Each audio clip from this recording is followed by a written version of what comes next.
Bonjour à tous et à toutes, bienvenue sur Free Matin. Liberté d'expression n'est pas synonyme d'anarchie. Il faut de plus en plus faire attention à tout ce que nous publions sur les réseaux sociaux ou encore sur Internet. L'Office de répression de la cybercriminalité y veille. Allusion faite donc à Lucien Médico qui a quand même un tout petit peu été inquiété. Nous ferons donc le débat sur la situation qui l'a conduit donc à répondre de ses actes ou encore de ses écrits dans un instant donc avec Arles Kitome et Kader Achirou. La une des journaux dans un instant. Bonjour à vous. Bonjour Nadège Diouan, bonjour à vous chers amis internautes. En autre sujet qui font l'actualité ce matin, nous avons l'annonce de la désignation des membres du COSDEPI par la majorité parlementaire. Nous avons l'autonomisation énergétique du Bénin. Nous avons le respect du code de la route et l'animation de la vie politique nationale avec la rencontre de Jeffa qui continue de susciter beaucoup d'encre et de salive. Le bulletin matinal d'information avec vous, Carles Kitome. Bonjour. Bonjour Nadège. Lucien Médico répondra de ses publications incitant à la rébellion et le sable est soumis à de nouvelles réglementations au Bénin. Les sports donc, l'horoscope du jour et quelques autres informations viendront meubler cette émission que nous avons le plaisir de vous présenter. Bonjour à tous, bienvenue. Voici la une des journaux. Bonjour à nouveau chers amis internautes, nous démarrons par Kinikini qui affiche ce matin en manchette COSDEPI. La majorité parlementaire désigne ses représentants demain. Toujours avec Kinikini en deuxième titre à la une. Autonomie énergétique, nous avons conjugué totalement au passé le délestage des sites Jean-Claude Roussou. Bénin Intelligent, Gilles Espédi Goï sur l'actualité politique nationale, jalousie et vengeance quand vous nous aveuglez. Toujours avec Bénin Intelligent, coopération sud-sud. En sécurité routière, le Conseil national de la route du Cameroun à l'école du CNSR du Bénin. Fraternité, infrastructure routière et cadre de vie, bienvenue aux grands travaux. L'asphaltage à l'aéroport de Glodjibé et le contournement de Cotonou Nord démarre bientôt. Toujours avec Fraternité, lutte contre l'insécurité au Bénin. Un véhicule haut de gamme braqué à Papa intercepté à Porto Novo. Sodeco invite les producteurs à s'approvisionner en intrants auprès des CVPC. Titre Fraternité toujours à la une. Matin libre, énième visite du chef de l'État Patrice Talon chez Bruno Amoussou. Jeffa fait-il courir Patrice Talon? S'interroge le journal en manchette. Toujours avec Matin libre, suspension de mouvement de grève par certains centrales. Les enseignants lâchent la CGTB, la CSA et consorts. L'économiste Noix de Cajou, une filière pourvoyeuse de devises. Échanges commerciaux dans la CEDEAO, les pays étrangers à la conquête du marché, toujours avec l'économiste. Le Béninois libéré en réplique à la coalition de l'opposition après avoir empoché Salé Talon chez Bruno Amoussou. Toujours avec le Béninois libéré, entre comédie et véritable regret, la vérité sur les larmes de Thomas Boni Yahi. L'opinion aujourd'hui, investissement dans le secteur de l'énergie en 2 ans, la rupture a vaincu la fatalité du délestage, l'autonomie énergétique à l'horizon 2021 n'est plus un mirage. Toujours avec l'opinion aujourd'hui. Mise en service de 2 adductions d'eau villageoise à Niki, Daret Aïd Bénin, sauve les villages Gamarou, Paris-Sérou de la soif. Le grand jury. Énergie à l'ère du nouveau départ. Objectif 500 MW d'autonomie. Toujours avec le grand jury.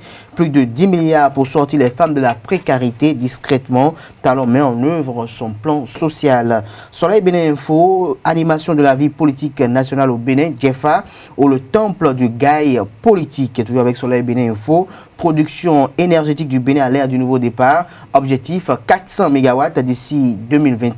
En 2 ans, Talon réussit un incroyable pari pour le bonheur du peuple béninois. Jack Pata demande de lever d'immunité parlementaire à 3 députés.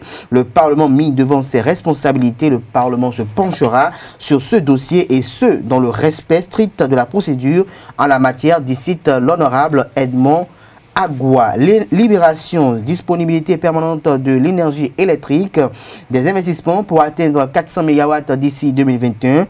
Talon en passe de réussir là où Thomas Boni Yahi a échoué. Désignation des représentants du Parlement au COSDEPI. Le rendez-vous est pris pour demain. Nord-Sud quotidien. Surfacturation présumée dans l'achat de motos.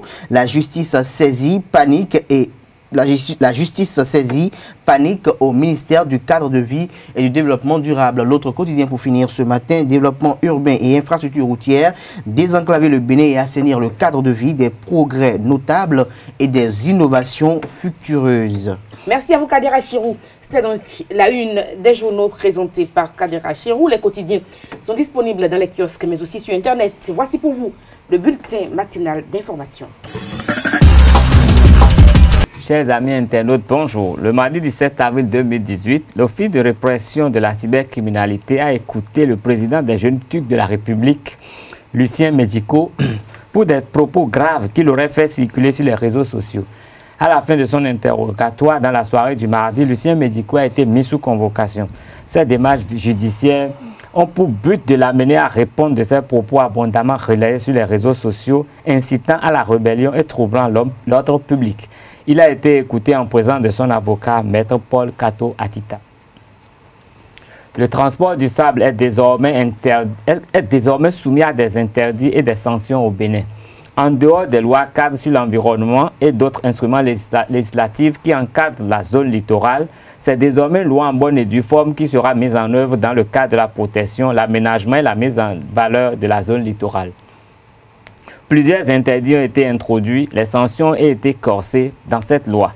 Le transport de sable et de gravier en dehors des communes du littoral est soumis à un régime spécial de taxation fixé par les autorités locales de concert avec le ministère en charge des Finances. Le lavage des graviers en dehors de la commune de prélèvement est interdit, de même que la fabrication des briques sur les plages. La loi oblige les promoteurs à procéder au fur et à mesure au désensablement des marécages et autres sites humides au bord desquels les lavages de graviers sont faits. L'École supérieure d'administration, d'économie, de journalisme et des métiers de l'audiovisuel ESAE organise une sortie pédagogique au profit de ses étudiants sur la ville de Grand Popo. Il s'agit d'une activité qui s'inscrit dans le cadre des journées culturelles de cet établissement d'enseignement supérieur. La déléguée des étudiants et présidente du comité d'organisation dévoile le contenu de ce programme. Cette semaine est très particulière, d'abord en ce sens où les années précédentes, tout se déroulait à Cotonou. Mais cette année spécialement, on a décidé de déporter l'événement vers Grand Popo, c'est-à-dire principalement le jeudi 19 avril jusqu'au samedi 21 avril. Donc les autres jours, c'est-à-dire le lundi et le mardi, il y aura les différentes foires à l'école et où les élèves vont présenter leurs articles, tout ce qu'ils vendent à peu près. Il y aura de l'animation, des jeux et divers. Et le mercredi, il y aura le match de football qui va se passer entre les élèves de ESAE, section francophone, et ESAE, section anglophone, à 15 h.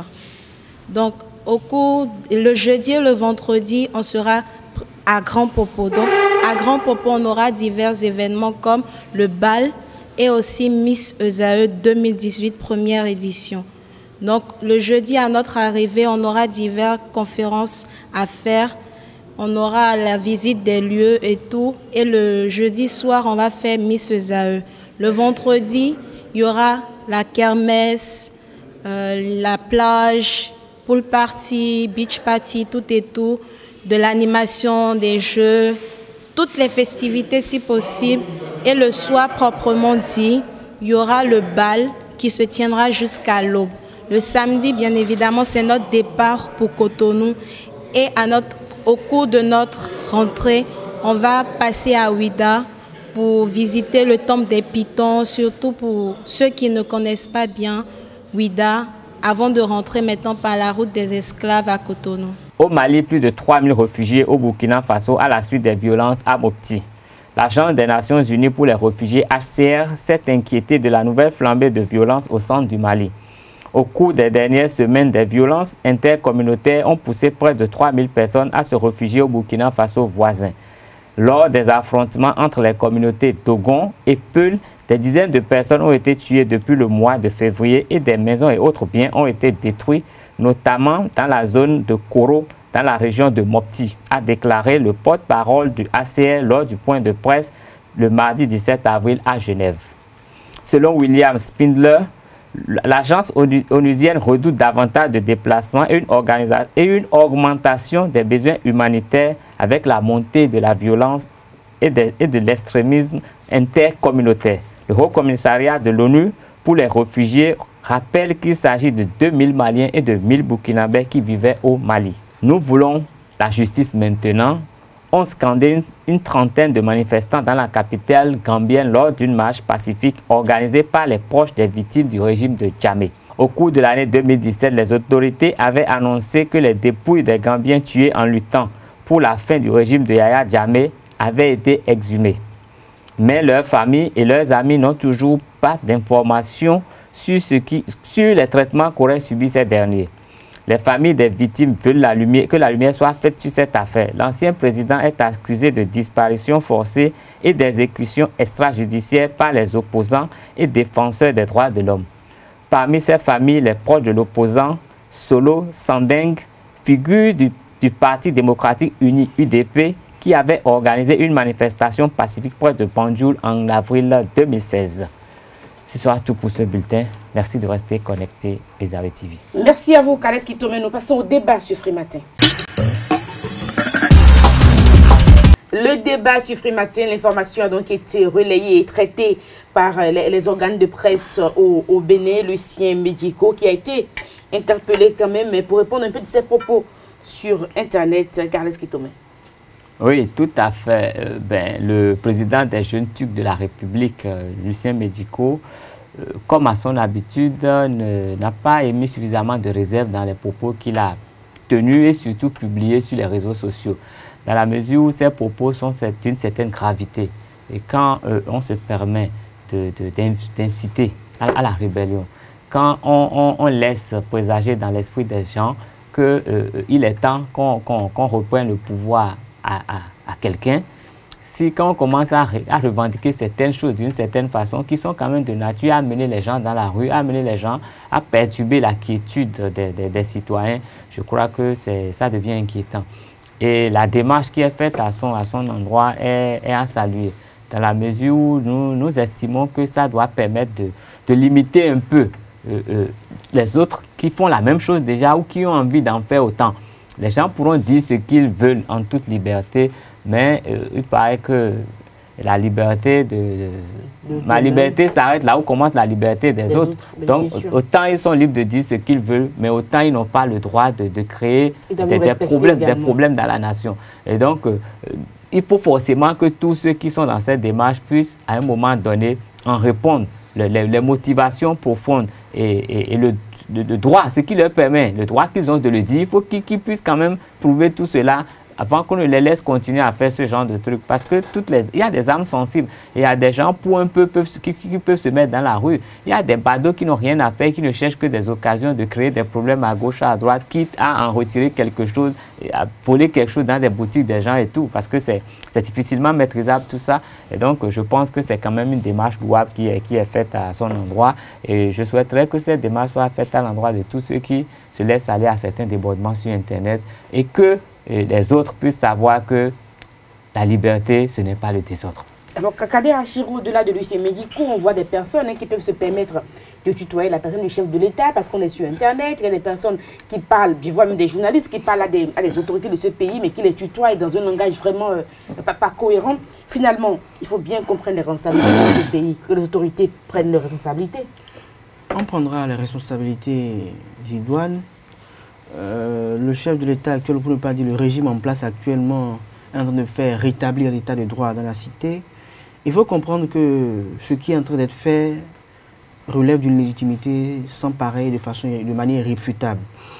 Lorsque quelqu'un, un individu, a l'outrecuidance de se mettre sur les réseaux sociaux ou de se mettre déjà face à un confrère pour une interview et dire que nous allons enfumer le chef de l'État, même si on veut copier la verve de certaines personnes, encore que vous n'avez pas le même charisme que ces personnes-là, quand ils l'ont dit, vous n'avez pas le même deal avec ces personnes-là et ceux qui sont au pouvoir aujourd'hui, on ne copie pas pour copier.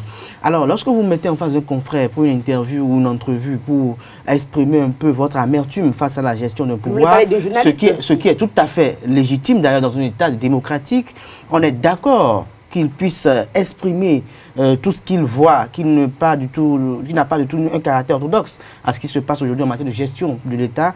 Mais on n'est pas d'accord qu'il puisse dire qu'il est temps d'enfumer Patrice Talon. Il est temps de mobiliser les jeunes qui sont partisans de revenir pour qu'on chasse le président du pouvoir, pour qu'on on essaie d'évacuer le chef de l'État, il veut créer l'insurrection en fait. Et dans ce cas de figure donné, comme on dit... Mais l'organe n'a pas le droit de relayer aussi.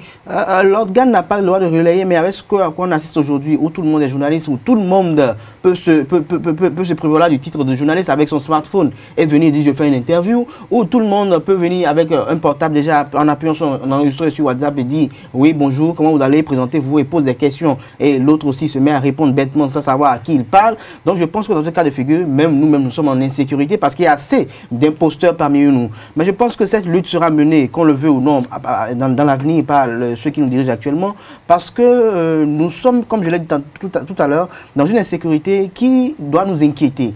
Parce que nous avons assez de personnes qui se disent journalistes, nous avons assez de personnes qui se disent activistes, nous avons assez de personnes qui se disent blogueurs, nous avons assez de personnes qui se prévoient de titres qui riment un peu à l'affinité de journalisme. Donc je pense que c'est assez déplorable.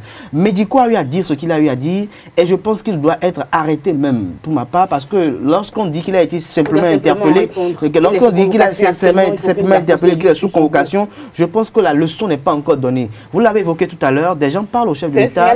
Les gens parlent au chef de l'État comme si c'était leur copain, comme si c'était le jeune homme du quartier. Mais ce n'est pas leur faute. C'est la faute à ceux qui nous dirigent aujourd'hui, qui ont eu par le passé à habituer les gens, ceux qui parlent déjà d'enfumer le chef de l'État, à habituer les gens à parler au chef de l'État, à dire voilà, il est malade mental, voilà, il est ci, il est ça, à telle enseigne que l'autorité de l'État est tombée. Et j'ai vu le ministre Diogounou dire la dernière fois, lors d'une émission, qu'on veut ramener l'État dans la cité. On veut ramener l'État dans la cité parce qu'ils ont senti effectivement que l'autorité de l'État a perdu sa crédibilité. Il est impératif qu'on puisse montrer qu'un ministre c'est un ministre, un chef de l'État c'est un chef de l'État, et même si on veut lui parler, même si on veut lui faire des remontrances, ça se passe dans les règles de l'art. Des propos que Boniaï ne peuvent pas tenir, des propos que Thévo Edje Albert ne peut pas tenir, c'est Médico qui va le tenir aujourd'hui, des propos que Sébastien Germain Adjavon qui peut tutoyer plus que tout. Patrice Talon, en tant qu'homme d'affaires, en tant qu'homme politique et autres, ne peut pas tenir, c'est Médico qui viendra le dire. Pourquoi? Parce qu'on estime qu'on veut servir un chef. Il ne faut pas servir pour desservir. Il ne faut pas vouloir dire qu'on veut être défenseur d'une politique et amener les gens à penser autre chose. Parce que tout ce qui se dit depuis quelques jours, depuis que ce audio est sorti sur les réseaux sociaux, c'est que voilà le plan machiavélique de Boniaï, voilà le plan machiavélique de Djefa, c'est ce que Djefa allait faire. Ils veulent créer l'insurrection, ils veulent faire ci, ils veulent faire cela pour essayer quand même d'empêcher le chef d'État de gouverner. Et comment quelqu'un qui se veut démocratique encore, voilà encore une question, peut se dire qu'il faut chasser le chef d'État du pouvoir? Parce que ça l'a déjà fait 10 ans au pouvoir, a-t-il déjà fait au-delà de ses mandats constitutionnels? Est-ce qu'il a été élu par fraude? Il a été élu légitimement. Nous avons porté le chef d'État au pouvoir, n'en plaise à ceux qui l'ont élu, n'en déplaise à ceux qui n'ont pas élu. C'est ça la démocratie. On supporte. Il faut supporter. Il faut supporter. Si on sort de l'anarchie, parce que j'ai vu un peu les commentaires par rapport au plan de Boniaï, c'est dommage que des personnes, des personnes peuvent se mettre à tutoyer un ancien président, peuvent se mettre à faire des commentaires qui ne sont pas du tout... Il y a franchement un problème. Faut laisser cela. Que l'État reprenne sa place. Au-delà de reprendre sa place, il y a ce qu'on appelle les aigris, les jaloux. Ceux qui n'ont l'éducation, non, je viens. On en viendra. Et un problème aussi. Moi, je ne me vois pas, moi critiquer Patrice Talon, je ne me vois pas critiquer Boniaï. Je peux relever peut-être des choses que je juge peut-être qui ne sont pas bien faites. Mais je ne peux pas me mettre à critiquer avec beaucoup de verve Patrice Talon parce que je ne suis pas son égal, comme on le dit chez nous en vernaculaire. C'est pas ton égal. Il n'est pas ton égal, ni sur le plan physique, ni dans la vie associative. Donc je pense que tant que le code de vie associatif béninois sera dans l'état dans lequel il se trouve aujourd'hui, nous assisterons à de pareilles choses. Nous assisterons à des jeunes qui ne pourront plus respecter des gens qui ont même 2 jours de plus qu'eux, qui ont même 4 jours de plus qu'eux. Parce qu'ils estiment. Il y a des journalistes qui parlent très mal sur Internet. On parle de liberté d'expression et on n'arrive pas à exprimer réellement ce que c'est que la liberté d'expression. Là, on dit la liberté de quelqu'un s'arrête là où commence celle des autres. Bientôt, c'est le 3 mai, on aura le temps de réfléchir donc sur la liberté d'expression. Je vois des journalistes qui exagèrent un tout petit peu lorsqu'ils font des commentaires sur le chef de l'État, sur les anciens présidents, qui peuvent se permettre de dire tout ce qu'ils veulent, mais franchement, ça ne va pas sur Internet, évidemment. Non, mais je pense qu'il faut commencer à redonner à l'ODEM toute son autorité, parce que c'est d'abord notre propre fétiche. En fait, c'est un système mis en place par les journalistes pour ramener les gens dans les cordes. Et donc, quand nous allons commencer à nous soumettre aux lois de l'ODEM et un peu plus loin, au code de l'information, je crois qu'on pourra limiter beaucoup de dérives. Et il faudrait à un moment donné chasser ceux qui ne sont pas journalistes de ce métier-là. Parce qu'il y a beaucoup de gens... J'espère que la réforme du chef de l'État passera également par... Oui, il le faut, parce qu'il y a beaucoup de brebis galeuses qu'il faudrait extirper à tout point. Et surtout qu'on a permis aux, comment ils appellent, les grogneurs, d'être des assimilés. Et aujourd'hui, c'est les activistes qui sont des assimilés, je crois, qui peuvent vraiment faire le ménage pour éviter ce genre de dérapage. Sinon, c'est la justice qui se dégrade. Au-delà de la liberté d'expression, je pense qu'il faut quand même essayer de faire inculquer.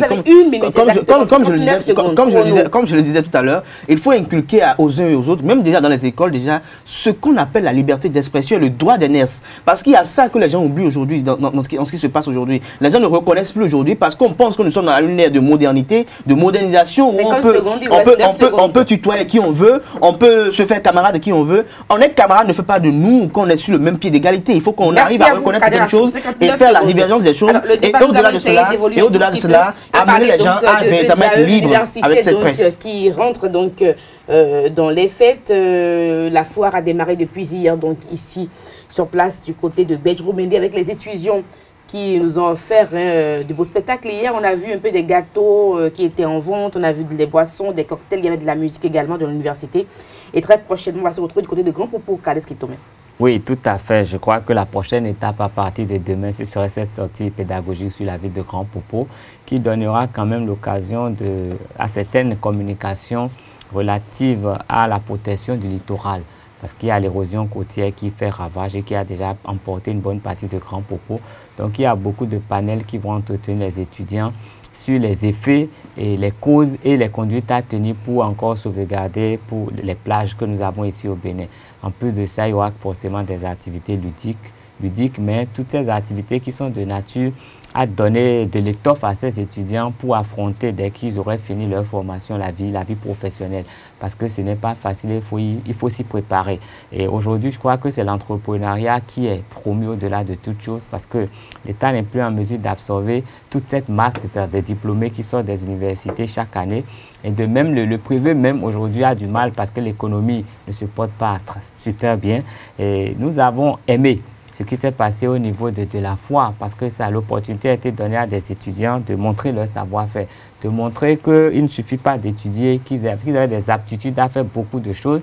Et on a pu découvrir des étudiants qui ont déjà des activités extra-étudiantines qui leur permettent de glaner un peu de sous. Toutes ces choses sont à saluer. Il est à souhaiter de continuer dans cette lancée pour permettre aux autres étudiants qui ne savent pas encore qu'il est intéressant de commencer à faire quelque chose pendant qu'ils sont étudiants, qu'ils aient l'idée de le faire et qu'ils commencent à faire quelque chose qui les aiderait forcément dès qu'ils auraient fini d'avoir leur diplôme. Kader Achirou. Je pense que... Ah oui, je serai à Grand Popo. Autour de la piscine. Par la grâce de Dieu, pour au moins... aller me défouler un peu, aller... Tu aimes la piscine aussi? Ouais, voilà, ne plus lire un peu les énormités des uns et des autres sur les réseaux sociaux. Je dirais que Osae est en train de grandir, et c'est une réjouissance de le constater. Il ne s'agit pas de l'apprendre parce que je me rappelle quand nous étions étudiants à Osae, nous nous retrouvons au bord de la plage à Cotonou. Après, il fut un temps, c'était le temps de se retrouver dans une petite salle de fête. Après, c'était de grandes salles de fête. Aujourd'hui, nous sommes déjà sur la route de Lomé. Je pense que progressivement, nous serons à Lomé, après au Ghana. Et quitte à ce que progressivement, on verra peut-être des discussions qui seront organisées. Puisque nous puissions aller au-delà des frontières africaines. Je pense que cet événement sera un événement grandiose. À y voir de près déjà ce que j'ai eu à écouter avec les responsables qui ont en charge de l'organisation de cette réjouissance. Je pense que ce sera du boom. Ce sera du boom, et au-delà du boom, ça prouvera un peu le savoir-faire, excellence qui constitue la marque de fabrique de Zae, parce que l'excellence... Il y aura la nuit de Zae aussi, c'est prévu. Non, oui, déjà le jeudi soir, et la nuit de l'excellence le vendredi soir, et je pense que ce seront 2 journées, 2 soirées inoubliables. Les enfants seront entretenus sur beaucoup de choses, et en ce qui concerne les questions d'éducation, les questions d'entrepreneuriat, parce que vous avez eu à voir déjà lundi, mardi, ces étudiants qui, au-delà de tout, qui ont quand même des activités extra-étudiantines, qui sont venus même exposer. Vous avez eu des gâteaux, vous avez eu des brochettes. Tout ça, c'est ESAE, c'est l'excellence qui a un nom. L'excellence qui a un nom qui puise aussi sa légitimité du fait que le savoir-faire qui est fait par ces enfants n'a pas empiété sur leur rendement scolaire. Parce que vous allez voir que la plupart d'entre ceux ou celles qui se donnent à ces activités, que ce soit vente de boissons ou autres, sont assez performants au niveau des résultats scolaires. Donc je pense que c'est aussi ça, la vie, c'est aussi ça, la vie estudiantine. Il faut montrer qu'on ne peut pas rester tranquille chez son papa, attendre que papa donne à manger, attendre que maman donne à manger, mais il faut aussi se battre, il faut aussi chercher à crier, être créatif.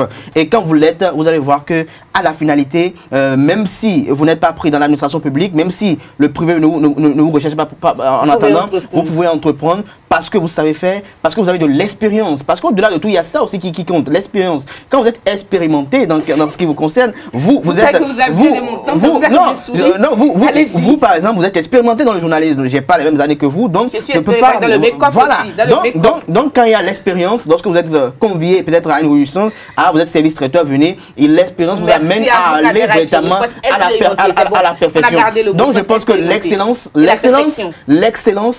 a un nom, et je pense que ça aura encore un nom, et plus qu'un nom, le jeudi et le vendredi. Merci à vous, Kader Achirou. C'était donc le débat de ce matin.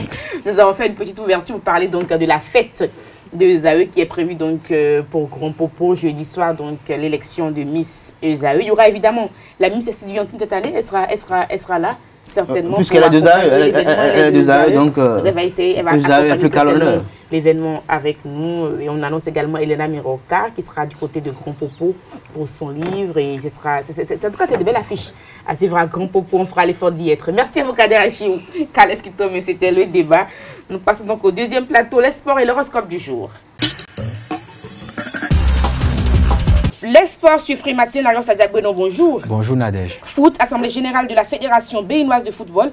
Les membres de la famille du foot se retrouvent ce mercredi pour valider donc le bilan de la saison écoulée. Tout à fait Nadège. Ce congrès intervient 4 mois environ après la clôture de la saison 2016-2017. Au cours des travaux, les délégués vont statuer notamment sur le dossier brûlant qui a secoué la maison football il y a quelques jours. C'est la situation de l'association sportive de la Vallée Omnisport qui entend rejouer ou le match de barrage ou son match de la dernière journée, de la 6e journée des playoffs contre Delta FC. Les délégués vont donc statuer sur ce dossier qui a secoué, qui a fait beaucoup polémique ces derniers jours. Et ils vont également jeter les nouvelles bases de la saison prochaine qui va démarrer, si tout va bien, les 5 et 6 mai prochains. Pour le président Patrice Talon a bouclé donc 2 ans à la tête de la nation béninoise. En sport, beaucoup d'avancées sont notées. Oui, tout à fait, beaucoup d'avancées sont à noter pour ces 24 mois passés à la tête de la République du Bénin dans le secteur du sport. Et pour ça, en voulant briguer la magistrature suprême, le président Patrice Talon avait pris comme engagement d'hisser le Bénin au rang des grandes nations sportives du monde. Pour ce faire, il a élaboré un ambitieux programme dans ce secteur. Et ce programme a été dévoilé le 16 décembre 2016. Et ce programme est constitué, entre autres, de 2 réformes majeures, l'élaboration des documents de politique et l'élaboration également de la loi sur le financement du football et son adoption à l'Assemblée nationale. Et 5 autres projets, la création des associations sportives communales, militaires, l'institution des classes sportives. Et je vous dis que ces classes sportives existaient bien avant l'avènement du régime du nouveau départ. Mais il a souhaité refondre ce programme, ce projet, et ce projet a déjà commencé et lors de la rentrée 2017-2018. Et je vous invite à suivre le point de ce bilan dans le secteur du sport fait par la rédaction de Zaï TV. Le secteur du sport semble être celui dans lequel le régime du nouveau départ opère des réformes sans grand ronchonnement des principaux acteurs. Ces derniers sont en phase avec la conviction du chef de l'État mise en œuvre par le ministre des Sports Odvad Omeki. En 2016, le président Patrice Athanase Guillaume Talon accède à la magistrature suprême avec un grand rêve dans le secteur du sport. C'est faire de ce secteur un véritable outil de développement humain, social et économique. Dans son projet de société, il définit 11 actions regroupées en 2 volets, à savoir scolaire et universitaire d'une part et d'autre part au plan national. Pour atteindre son objectif, son homme de main, le plus jeune membre du premier gouvernement, ne tarde pas à entrer en scène pour marquer le nouveau départ du sport béninois comme l'envisage son mentor. Bon orateur, Odvad Omeki entame des échanges avec toutes les franges du mouvement sportif, notamment le Comité national olympique et sportif du Bénin. Cela lui a permis de réchauffer surtout les relations avec les instances fêtières des fédérations sportives du Bénin, puisque celles-ci étaient tendues avec son prédécesseur. Le terrain déblayé, le ministre Omeki partage les nouvelles visions de la rupture avec tous les acteurs du mouvement sportif lors d'une réunion et recense les réels problèmes des différentes fédérations et associations sportives. C'était le 21 juillet 2016, à quelques jours du départ de la délégation béninoise pour les Jeux olympiques de Rio au Brésil. À ces Olympiades, le Bénin s'illustre notamment avec une place de demi-finaliste sur les 800 mètres grâce à Noélie Yarigo. Le ministre s'engage à mettre à disposition des fédérations les subventions de l'État au plus tard à la fin du premier trimestre de chaque année. Cela a été effectif au titre de l'année 2018. La signature du protocole d'accord entre les protagonistes de la crise du football béninois le 23 décembre 2016 reste sans aucun doute la principale action du président Talon et de son ministre des Sports lors de la première année à la tête du Bénin, car ils ont réussi à réunir autour de la même table des acteurs de football qui ne s'adressaient plus la parole depuis des années, là où leurs prédécesseurs et même les instances fêtières ont échoué. Aussi, le nouveau départ a-t-il dévoilé pour le quinquennat son ambitieux programme d'action du gouvernement, le PAG, une semaine plus tôt. 2 réformes majeures et 5 projets sont annoncés pour les sports. Ces actions doivent favoriser l'émergence de talents et le rayonnement du Bénin au plan international d'ici quelques années si elles connaissent une réelle mise en œuvre. Mais bon nombre d'observateurs les jugent trop ambitieux pour tenir en 4 ans. Depuis la rentrée scolaire 2017-2018, les classes sportives ont été ouvertes sur toute l'étendue du territoire national. Ce projet ambitionne la formation des jeunes pousses du sport béninois. Va suivre la création d'associations sportives universitaires, militaires, communales et de 12 académies sportives pour la prise en charge des talents au niveau départemental. En attendant cette étape, le temps passe. L'autre projet phare du secteur déjà lancé est la construction des 21 stades communaux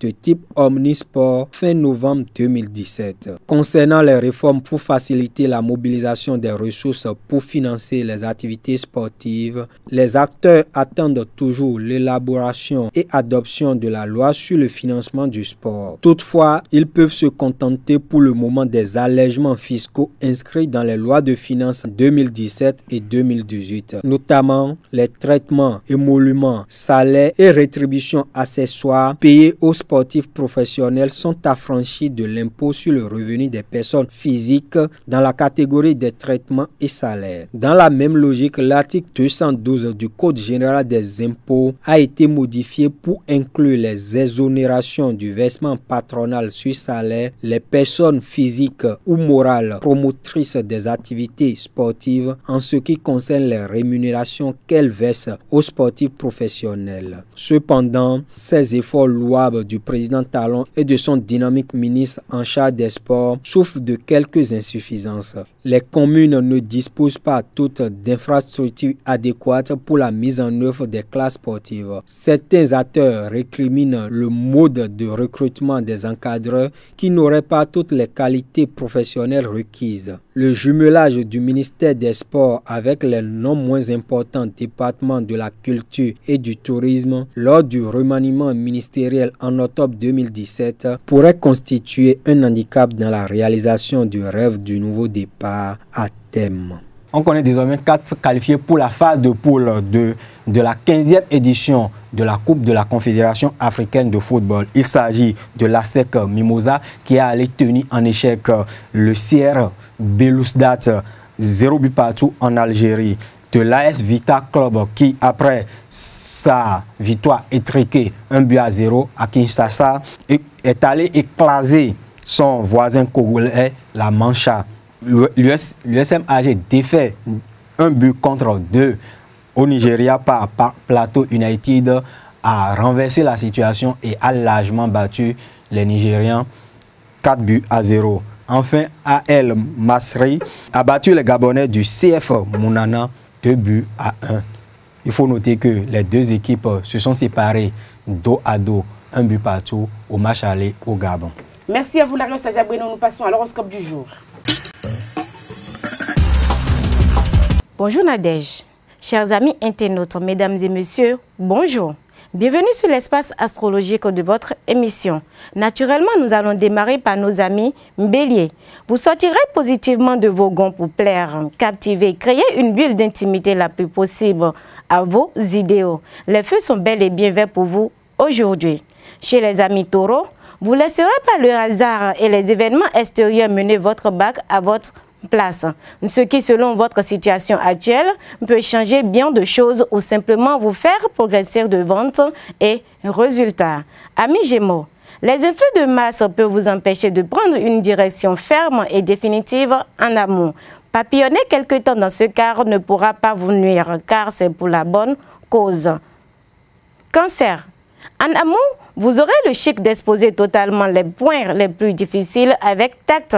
Les influx de Vénus sont sensiblement faire faillir vos idées les plus romantiques.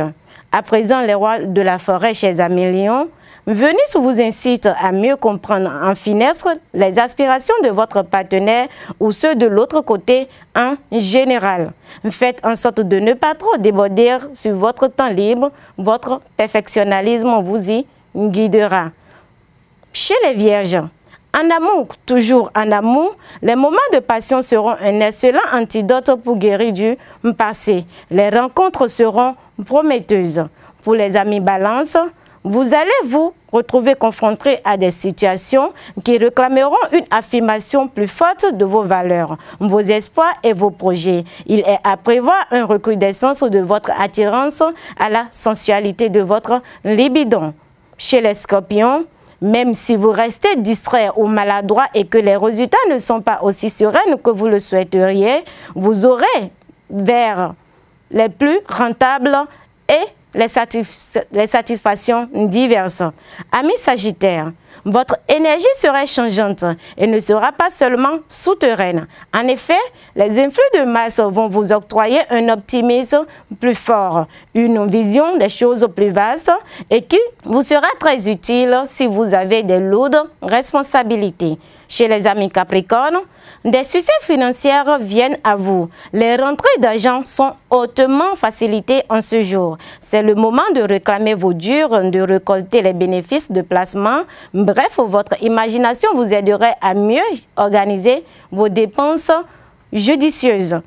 Chez les amis Verseaux, les circonstances réclament votre mobilisation et vous aurez des facilités à vous mettre en route, à vous exprimer pleinement. Plus encore que d'ordinaire, vous en arrivez à une meilleure stabilité financière. Chez les amis Poissons, pour mettre un terme à la prévision du jour, c'est le jour le plus propice pour profiter de votre talent de planificateur pour organiser une fête à votre honneur. Lancez les invitations et rassemblez autour de vous vos multiples connaissances ou vos amis les plus intimes. Mais si vous souhaitez célébrer l'événement en tête-à-tête, prévoyez une soirée où le côté romantique sera présent. Mesdames et messieurs, amis internautes, merci de nous avoir préférés. Passez un agréable mercredi. Merci à vous pour toutes ces informations sur les prévisions astrologiques. On va se retrouver demain pour un autre numéro de Free Matin. Portez-vous bien. Au revoir.